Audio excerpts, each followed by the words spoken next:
Hello everyone, I'm Natalie. Today I'm going to be talking about Pluto. So, in 2006, Pluto was declared a dwarf planet and considered not even a planet and really just out there. We just don't really consider it that important anymore. But in astrology, Pluto is extremely important. And if you are coming into astrology and looking at Pluto as if it's just doesn't even count, you're gonna have a really difficult time with Pluto because Pluto is not an easy planet. Pluto rules Scorpio, and this is why Scorpios have a darkness to them, because Pluto is way out in our galaxy. It's seen as cold and, dark. It's like a dark place. So Pluto is the god of the underworld, and Pluto actually ruled Hades in mythology, and Hades ruled hell. So that's why Pluto is a very dark planet. But the reason why Pluto is so important is because it rules transformations and it rules death, and from death comes rebirth. So that's what Pluto rules. It rules destroying and killing off what is evil so that something good and better can replace it. And it's not easy. Pluto in our charts shows our weaknesses. It shows our fears. It shows our vulnerabilities. It shows where we feel really sensitive to disruption in that area.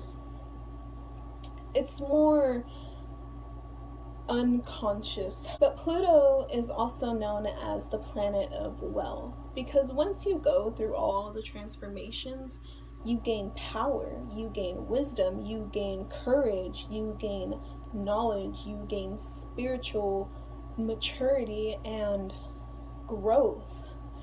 You can gain so much from Pluto, but it's more like it takes things layers by layers. Say you have Pluto transiting your first house. Pluto transiting your first house is gonna shed layers off of your identity. Because whatever house Pluto is in is going to bring difficulties there. It's going to bring the most transformations in that area. But these transformations that I'm talking about with Pluto are not easy ones. It's like mental breakdowns type of transformations. It's like confronting your demons, confronting your fears, doing the things that scares you. That's Pluto. So say you have your natal Pluto in the 4th house. This is a hard place. Wherever Pluto is hard.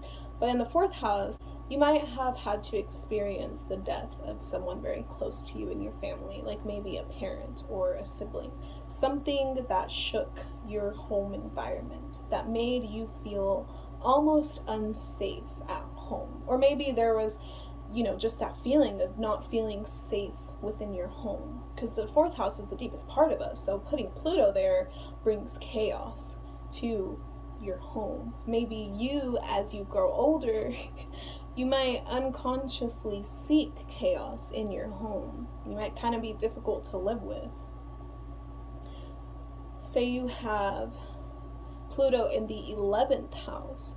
Pluto in the 11th house is going to bring the most transformations through your friendships. You might attract friends who are very dark, almost Scorpio friends who might be addicted to sex, because Pluto rules addiction, just like Neptune. All of these outer planets that aren't very personal, they rule things that are more subconscious and things that are harder to control. It's not like the personal planets like Mercury, where it's your mind that you think all the time, the way you communicate, or Mars, your drives and passion. It's all deep within you, and it's hard to reach these because they're so far out. It's hard to even acknowledge these planets, especially Pluto, because it's compulsions, it's darkness in us, it's like abuse, it's things that are taboo, it's mysteries. That's why Scorpios are interested in like dark stuff. There's an intensity to Scorpios, and it's because of Pluto. Pluto adds that intensity to them. So say you have your sun or moon conjunct Pluto. You're going to have someone who, even though if they're not a Scorpio or have a Scorpio moon, they're going to possess Scorpio qualities of possessiveness, of being attracted to darkness, being attracted to pain, being attracted to taboo sexual relationships. Same with Venus conjunct Pluto, or even Venus square Pluto. Venus square Pluto will kind of give more difficulties with your love nature.